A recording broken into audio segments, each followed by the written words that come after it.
Church, welcome to our first ever Pastor's Talk. This is a kind of a new invention, and we just wanted to find another venue, another way of connecting with you, and also just to talk about current events, things that are happening around us all the time.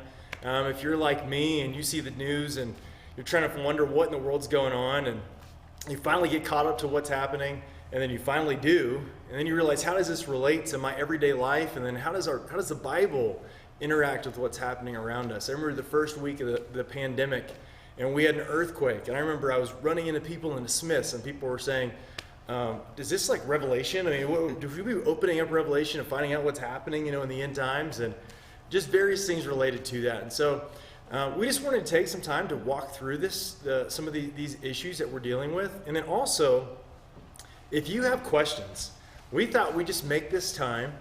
If we're only addressing questions you have, that would be a time well spent. And so if you have questions for us, as we're talking through issues, message us. We've got kind of our phones up here. We're going to be watching the Facebook live stream. And then also you can text us at 801-820-80265. That's 801-820-0265 for any questions you have related to that. But I just kind of wanted to jump into this today.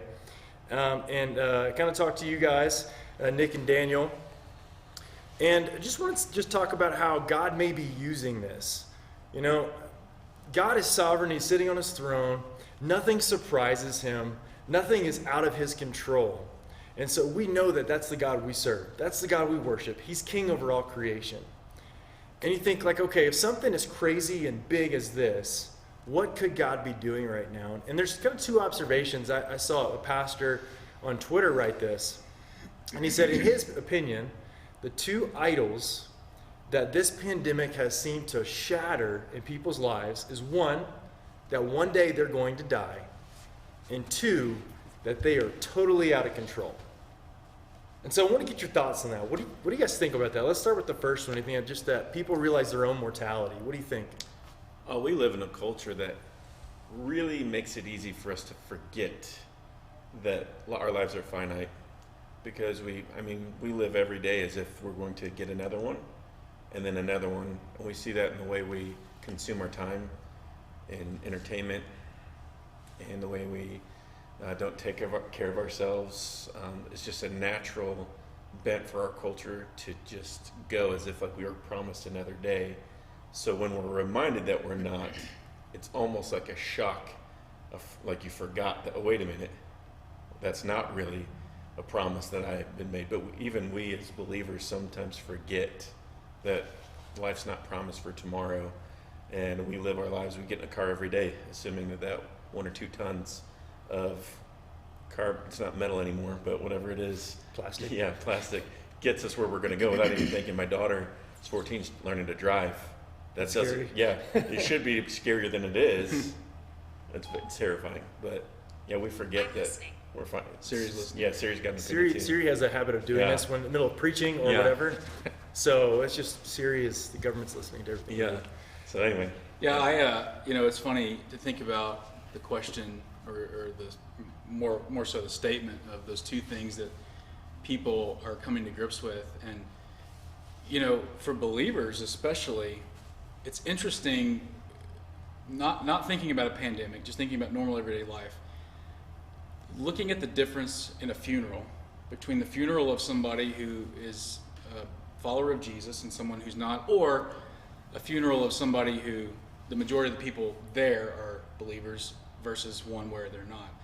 And it's always a different feel. You know what I'm saying? Like for those people who are believers, the feel is different because we trust that if you're a follower of Christ, when you leave this place, you go to be with Jesus. But for those who don't have open Christ and don't have Jesus, they're destined for an eternity in hell. And for believers, it's very evident when that's happening, for a funeral. But one thing I've noticed is that some believers, even some people who would claim the name of Christ in this time, aren't acting the same way they would at a funeral. Right. And I think it's because finally there really is this really, really tough thing going on that could affect every single person. At a funeral, it's the person that died, their family's grieving, yes, of course. But there's no threat to the other people in the room. it's that person's already gone. But now we're living in a world where this could affect me, you, anybody. And so even for believers, I think this has really brought that to the forefront of, am I afraid of death? Am I afraid of what's coming next? You know, maybe I know my Bible, or I say I know what's coming next, but it just really brings everything into perspective, even for those of us who have hope in Jesus. Yeah, and it's all around you. You know, I mean, you turn on the news, and I just think this is also a good recommendation for us, but just occasionally turn off Fox News, CNN, MSNBC, turn off all those news channels, because, I mean, I think, again, God's using that to remind us of our mortality, but it also is creating like a sense of, you know, like anxiety over this. Like, no, maybe this might be me. And I think we should, as believers, take this seriously, take all the precautions. You know, we've not had services publicly for that reason, not had our community groups. You know, we've been making sure that this is a very serious thing that we're taking, you know, and taking those precautions. But at the same time, you weigh that, like, okay, we have the precautions in place, but we don't need to worry about where our life is. And you talked about the funeral. And I remember Pastor Jay talking about this to us, and said, you know, people's true theology come out during a funeral. And I think people's true theology come out during a pandemic. What we're seeing right now is where your faith really is. Because if you really are afraid of death, right now it's going to show up. And if you're not afraid of death, again, not to be cavalier about that, Right. but in a sense that we know if our life is taken from this planet, we're spending eternity with Christ. As Paul said, to live is Christ, to die is gain. And I think we need to have that kind of mentality as a believer, while the sake of loving neighbor, being kind to those around us in our community, and making sure we're taking care of them and stewarding that, not being cavalier about those things. I think an interesting point too, in history, this is one of the first times in probably our generation that something has hit the entire world.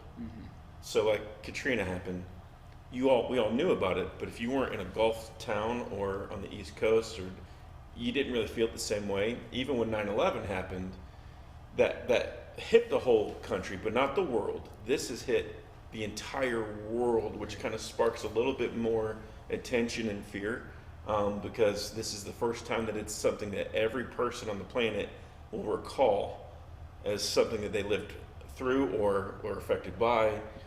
And it's an interesting time anyway. So. Yeah, that's a really good point you make. I mean, you think about other tragedies, other major world events, even in our lifetime. I can remember where I was the day September 11th, or the day that happened on September 11th. Everybody remembers that. But other things like hurricanes, even mass shootings that we read about, and now it seems they happen so often, we're numb to it. But so many of those are still, even though they're big, they're isolated. Literally 3 days after, except for maybe a major hurricane, but most things that happen, we'll even say within a week, we're not thinking about it anymore. We've moved on because it hasn't affected us. And for the first time, I know in my lifetime, probably the first time in most people who are living right now, for the first time, this has affected the entire world. It's similar to something like World War II, where that really did affect the entire world. And so it brings everything to light in a way that an isolated event doesn't really do. Yeah, it's a milestone type of event. And just like you mentioned those 9/11, you know, World War II, we weren't around for that obviously, but these types of events are world changing. I mean, even just like thinking about the way we're doing services now, I mean, all the different things that we're putting in place. I mean, our culture, our world will not be the same after this. Right. Even after, let's say, we get a vaccine tomorrow and everybody starts getting vaccinated, I mean, our world is going to look different and think differently about pandemics, and at least the fear of a pandemic. And so I think we have, and maybe, you know, again, there's a world around us right now that is hungry, you know, for hope. And that's why this Easter, you know, our theme, Jesus is my hope, talking about how Jesus is our hope in the middle of very uncertain circumstances. And so just talking about that, how would you guys say, you know, for those listening, and kind of as we talk through this, you know, how do you find hope in the middle of great uncertainty, maybe even great fear. I mean, obviously, we all have people in our lives that are maybe even immunocompromised, that are elderly, grandparents, relatives, friends, family. How do we have hope in the middle of something like this? I think about, thinking about tragedies that have happened. You take an event like Columbine, right, that happened when we were teenagers, I guess. And you hear about the people who, when the gun was held to their head, and they were asked, do you believe in God, or whatever the question was, and the one teenager said, absolutely, and the guy killed her right there. And I've always had to ask myself, if I were in that situation, I really hope I say yes. I hope I don't back down. I hope I don't retreat. And I think for my life, I've lived a pretty comfortable life for the most part. I mean, I have a great family. I've never really been without. I've always had food on the table. I've always had a roof over my head. My family's not wealthy by any means, but God has always provided for us. And I've never really had to worry about, not having something, whether it's a job, whether it's money, whether it's food on the table. And this is the first time really in my lifetime that I've really had to stop and think, like, what would happen? My wife doesn't work. She stays at home with our boys. What would happen if I lost my job? What would happen if I wasn't able to provide for my family? And it's a scary thought, I think, because I've never been in that situation. And yet, at the same time, my hope is in Jesus. And that sounds like such a cliche. It sounds like such an easy thing to say. But I really believe that no matter what I go through, I'm going to have Jesus with me, pulling me through it. It's like you read in the scriptures about being in the depth of despair. You read about Job and his story and how he literally God just let Satan do what he wanted to with Job. And trying to put myself in those shoes is very difficult, but at the same time, I have hope in Jesus that even if I die today, tomorrow, in 100 years, whenever, death is not the end for me. And death is not the end for the believer. And that's the encouragement that we want to offer to people who maybe don't have a relationship with Christ, is that death is going to come for all of us physically. We know that. I mean, everybody dies at some point.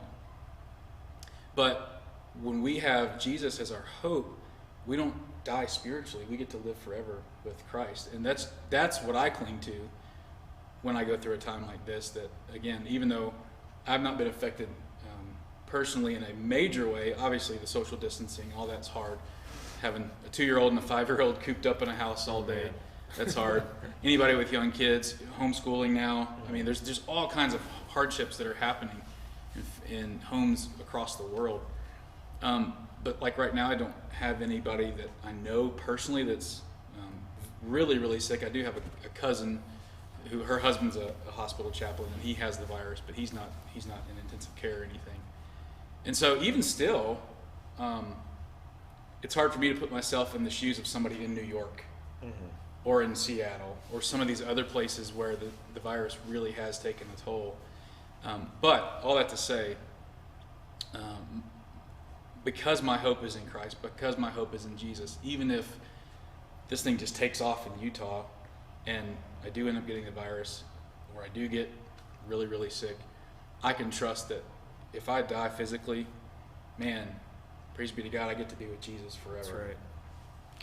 Well, some encouragement that I remember one other time in my life where it was specific to me. I was going through a really hard moment of just trusting of my circumstances. It was just scary. And I remember, it was Jenny, my wife, that actually shared this with me. Thinking through Samuel, we've gone through that. God had already asked people, hey, you don't need a king, I got you. They ignored him, got a king. And through the whole process, God showing himself. There's a moment where David is in just sheer terror because he's afraid that Saul's going to kill him, that everyone, and at Psalm 4, I think it is, where, paraphrasing here, he's like, listen, God, I just can't do this. I'm going to bed. You take it. I'm going to get up in the morning. We're going to start over. Now, I'm not at all trivializing that the fear isn't real, because it is, but ultimately knowing just his hand is in this. So whether I live or I die, it honors Christ, and he'll use it for his glory. This is a season. Tomorrow may not look like today. It might be like 365 tomorrows, but still, we don't know exactly. There is going to be a change again and a turn, and we'll embrace that. And we know too, often from these difficult situations, even in a marriage, right? When you go through a hard fight, usually you end up stronger on the other side. God uses that for his glory. My prayer is that that's exactly what's happening here.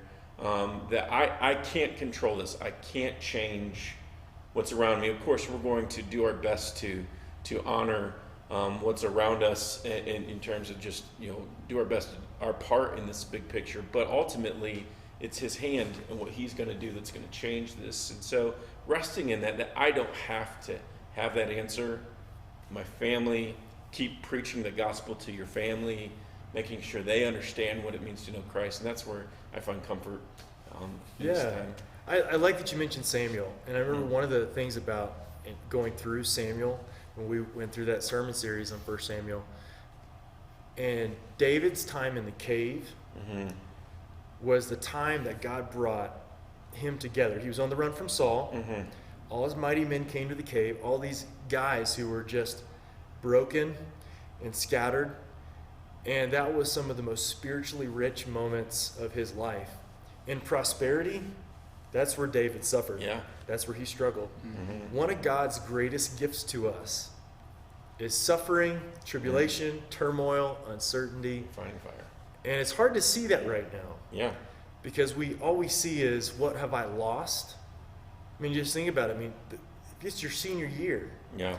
I mean, you may have lost a prom. Maybe you play sports. Maybe it's your kindergarten graduation. I mean, my daughter had a solo in her school play, and that was hard. You don't get to watch her sing her solo in the school play, and trying to walk through that with her. And so all of us have things that we won't be able to do. We're experiencing loss.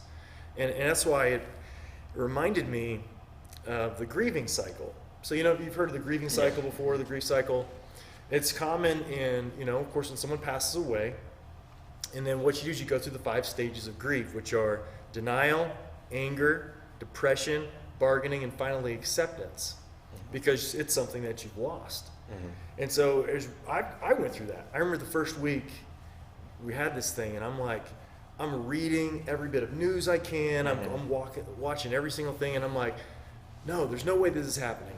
And then it turns into anger. You get mad at the smallest things. You get mad at your family for things that really are nothing to do should make you angry. But you get angry, and the truth is you're going through grief. And I think for many of us in our culture, maybe it's our church, maybe we're going through grief. We're experiencing loss. And processing that appropriately in the lens of our hope in Christ helps us understand that if all is stripped away, I've got Jesus. Yeah. And it reminds us that if everything is gone and my hope is in Christ, and you can get to the point of acceptance in that, there's nothing that the world can take from you. What does it matter if you lose that? You have Jesus. You have Jesus. And I think a lot of people are going through that grief. I don't know, what do you guys think? Yeah. I've experienced my fair share of funerals, and in doing so, you see everyone's different in terms of how the outcome turns with people responding to it, and you see people at different levels even by the time of the service itself. There's some people that have already gotten to acceptance at the funeral. There's some people where they're just starting grieving there. I remember when my father-in-law passed, I was kind of helping lead the family through that. And I never really got an opportunity to grieve. And when I was up delivering the message at the service, I was fine. And when I hit the door after the service was over, I was walking out with the funeral director. I'd lost all control, and that's where it began to process for me. Some people it's months later. Some people it's years later. And we're all designed differently. And so we're seeing a reaction. Well, think about our children. When my son or daughter are scared, they respond to each other a lot sharper. and they're a little bit harsher about things. We have a house that's a little older, so it makes noises, so they swear. Someone's upstairs, Dad, like it's you. You're the one upstairs. They hear things, and then when they're scared, they respond and react differently. And so I do think there's an amount of grace that we all need to recognize with each other, because we're all experiencing it at a different pace and responding to it at a different time. So if there is someone scared, be okay with that. And if there is someone angry, love them through that. But we are that salt and light in this scenario, and so we have to be okay with letting other people grieve at their speed, however that is. So. Yeah, I think you hit the nail on the head in that, other than people who've actually lost somebody from the virus, it sounds funny to say people are grieving, but I think that's really what's happening. And everybody grieves on different levels. It's like you said, some people, they have a really strong face for a certain amount of time, and then it's months down the road that they have a big reaction. Other people, they lose it at the beginning and then they pull it together. And so that would just be an encouragement as the church, as the body of Christ, to rally around people as we check on each other, as we call and text and email and Facebook messages, we try to have Skype conversations or whatever, just to ask people, how are you doing? Mm-hmm. Because so many times we're so internal, we look inside so much, we forget to think about what everybody else is going through. And so as the church, we have the opportunity, one, to check on our neighbors, to check on our community as best we can within the guidelines of what our government has said, but also to check on people within the body of Christ. And we may not know they're going through something, or they have an issue, or they have a struggle, or where they are on the grief cycle of the loss of a job, the loss of a family member, God forbid, the loss of even small things like the kindergarten play. My son will be a kindergartner in the fall, and the 25th of March, a couple weeks ago, that was supposed to be his kindergarten roundup, and he was so excited about going, and then that got canceled, obviously, because schools were closed. And so I think everybody is in a different spot depending on their situation and depending on their personality. But we just need to be really mindful to rally around people, to check on them, to ask them how they're doing. And you may get a message back saying, "Hey, we're good. We're having cabin fever," but that's about it. That's most of the responses I've gotten as I've tried to check on people. But just last week, I texted a family in our church just to check on them, and they were going through some spiritual warfare that I didn't know about, because I don't see them on Sundays anymore to talk to them. And had I not texted them, who knows if they'd actually reached out. And so I was able to talk with that family and to help them through some of that. But I think the point is made that everybody's grieving something, mm-hmm. And we're all in a different spot, and we just have to be really careful how we react to people, what we say, mm-hmm. and what we do in those situations. Yeah, and this may be, we have a few minutes left here, but just as we talk through maybe some of that, what you're talking about the church, there's a lot of people around who are suffering, struggling. We can't go visit them right now because of the whole quarantine. Mm-hmm. You mentioned texting them.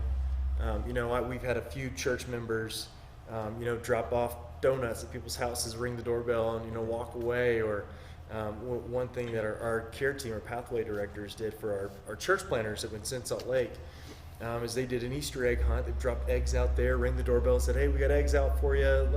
Let your kids go hunt for eggs." And they did that. One lady baked bread and put it at people's door. And so there's all kinds of things that we can do. I mean, those are of course physical things, but just thinking just practically, what can we do to love our neighbor well, to reach out to them and help them know the love of Jesus by our actions, thoughts, words, whatever that is. I think one thing it's important, don't wait for a prompt from someone to reach out. I think sometimes we sit back and we're like, well, I don't want to do it unless, no, do it now. Whether it's a phone call, a text, or whatever. If you're feeling that you need to reach out to these people, enact it. You don't have to do anything crazy. It can be simply, hey, I'm thinking of you, I'm praying for you. If you have anything, let me know. Don't wait, though, someone else will reach out to them. Because maybe someone else will do the same thing you did, and we'll all assume and then no one, some people can fall through the cracks. At the same time, also be okay with what you're comfortable with. Some people aren't comfortable even going that far. Maybe it's an email, a text message. Maybe if you love to bake bread, go do it. You can bring it to my house, and we'll take care of it for you. Whatever your comfortable level is too, don't assume everyone's at your place though either. So, some people are more able to go do this. It's okay if you're not.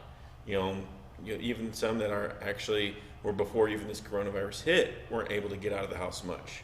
Your prayers are coveted, your ability to just reach out and care for people. So just wherever you are, respond in that way, I think is a start. Yeah, I like that. It's great. Yeah, it's a really difficult situation because I believe people right now are more open than ever to, number one, just interacting with people because they want to interact with people. They're not around people day by day like they used to be. So they're more. Let's take a neighbor for an example. Maybe someone who is not a follower of Jesus, and you've maybe tried to reach out to them in the past. The hard part is, it's very likely that they're more open now than ever to listening to what you have to say, and yet we can't physically go to their house and talk to them. Right. And that just seems cruel, because we have this opportunity that we've been given as far as availability and people's openness and willingness to listen. So my thing would be just get creative. I don't know what that means, but find creative ways to at least bridge the gap now so that later, if things shake out the way that we hope they do and we can get back to somewhat of a normal life, they remember the kind gestures you made so that you have the opportunity to share with them the love of Christ. So again, it's hard. It's really difficult because people are more open now than ever, and yet we can't do what we want to do in the way of talking with them, sharing with them, because of the distance and everything. So Steve had a great comment on our Facebook live stream. It said, usually when the Lord impresses a name on your heart to text, they usually maybe need it. Mm-hmm. So one thing that you can do, and I love that, just if you think about somebody, of course you can't see them, right. Just text them. Yeah. Throw them a simple text. Hey, how's life? How's it going? Yeah. How's your family? I'd also encourage something easy to do. Yeah. In this season too, be very careful in your heart to not sit and I will reach out when others reach out to me. Mm-hmm. I understand that feeling when you're feeling like disconnected and left out. However, one of the things I always tell my daughter, to have a good friend, you have to be a good friend. To have relationships, you have to pour into them. You can't wait for others to pour into you before you pour into others. God has called us to that. I know it's hard and it stings sometimes. I do agree with that. However, I think he's calling us to reach out even when it's not reciprocated, even when we don't get a honey bun in return, which again, you can bring to my house. But that's the necessity of recognizing we have to respond even if it doesn't feel like we're getting the response back. And so that's a give and take there. Yeah. About a month ago, this was before anything went crazy. A friend of mine that I worked with in New Orleans, he's a youth pastor in Louisiana.